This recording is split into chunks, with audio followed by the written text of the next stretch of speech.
अस्सलामुअलैकुम दोस्तों आज हम बात करेंगे।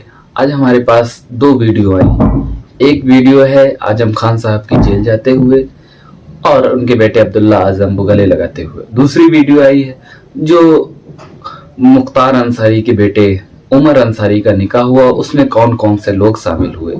दोस्तों पहले इस टॉपिक पे बात करेंगे आजम खान साहब को जेल क्यों होती है।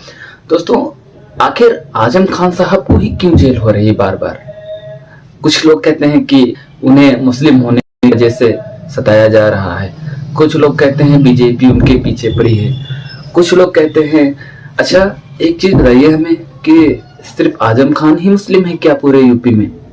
नहीं दोस्तों, यूपी में बहुत से नेता हैं मुस्लिम, बड़े बड़े नेता हैं। सहारनपुर से सांसद वो भी मुस्लिम नेता, बहुत बड़े नेता, उनको कुछ नहीं होता। बकर साहब को कुछ नहीं होता, खुद रामपुर के मौलाना मोहम्मद नदवी साहब को कुछ नहीं होता, अब्दुल अंसारी को नहीं होता, इकरा हसन साहब को कुछ नहीं होता, और पता नहीं कितने नेता हैं जिनको बीजेपी टारगेट नहीं करती, लेकिन बीजेपी सिर्फ और सिर्फ आजम खान साहब को टारगेट करती है। दोस्तों पूछने वाली बात है कि आखिर अखिलेश यादव साहब को क्यों बीजेपी नहीं टारगेट कर रही है, क्यों कोई उनके खिलाफ कंप्लेन नहीं कर रहा है, क्यों कोई उनसे झगड़ा मोल लेने को नहीं सखर रहा है, क्यों आजम खान साहब को इससे ही सब झगड़ा लेने को तैयार है। पूरी बीजेपी आजम खान साहब के पीछे क्यों पड़ी है, क्यों आज अखिलेश यादव के पीछे नहीं पड़ी है, क्यों धर्मेंद्र यादव के पीछे नहीं पड़ी है, क्यों अच्छे यादव के पीछे नहीं पड़ी है, क्यों कोई यादव जितने भी सांसद विधायक के पीछे, उनके परिवार के पीछे क्यों नहीं पड़ी, क्यों सिर्फ वाले यादव के पीछे बीजेपी नहीं, सिर्फ आजम खान से नफरत है। ऐसा तो नहीं हो सकता। अब हम एक छोटी सी बात आपके सामने लेकर आए हैं। छोटी सी बात यह है कि कोई एक सांसद या विधायक समाजवादी पार्टी का बता दीजिए जो अखिलेश यादव की आंखों में आंखें डाल के सवाल या जवाब कर सके।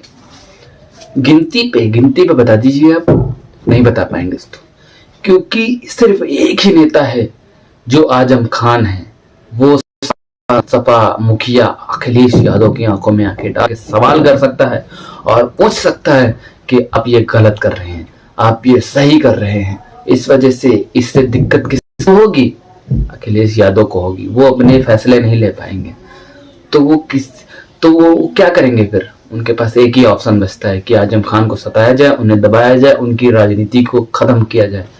तो ये खुद समाजवादी के लोगों को समझना होगा और उनकी पार्टी के विधायकों और मुस्लिम सांसदों को समझना होगा कि आजम खान को अगर कोई दबा रहा है तो वो खुद, हो सकता है, हम पूरी पुख्ता तरीके से नहीं कह रहे हैं, लेकिन हो सकता है कुछ सपा मुखिया हो या कोई और सपा से हो, और ये चीज खुद आजम खान साहब को सोचना चाहिए, विचार करना चाहिए।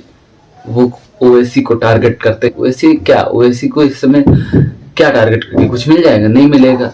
आपको सीखना है, समझना है, दिमाग लगाना है। दोस्तों आज अब हम दूसरी बात करेंगे कि मुख्तार अंसारी के बेटे उमर अंसारी का हुआ, उसमें कौन कौन से लोग शामिल हुए।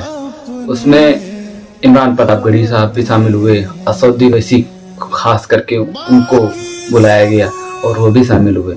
असदुद्दीन ओवैसी साहब को क्यों बुलाया गया? अभी तो वो टारगेट करते हमारे परिवार में उतने विधायक हैं जितने उनकी पार्टी में विधायक हैं, ये है वो है। अभी क्यों बुलाया गया? क्योंकि सब परख रहे हैं, जान रहे हैं कि मौसम बदल रहा है, मौसम बदल रहा है, ओवैसी छा रहे हैं और मजबूरी आएगी इनको इस बार, इसलिए ओवैसी को बुलाया गया। यूपी में लोगों को तमाम बुलाया गया, लेकिन ये समझदारी ही है अब्दुल अंसारी और उनके बेटे अब्बास अंसारी की कि वो बहुत जल्दी मौसम को परख लिया उन्होंने, और अच्छा हुआ कि ओवैसी साहब को उन्होंने दावत में बुलाया। हम चाहते हैं मुस्लिम के तौर पर कि हाँ सारे जो है जितने भी सांसद विधायक हैं, जिस पार्टियां अलग अलग हों लेकिन इत्तेहाद होना चाहिए। कोई भी मुसीबत पड़े सारे विधायक, सारी पार्टियों के विधायक सांसद एक साथ दिखने चाहिए।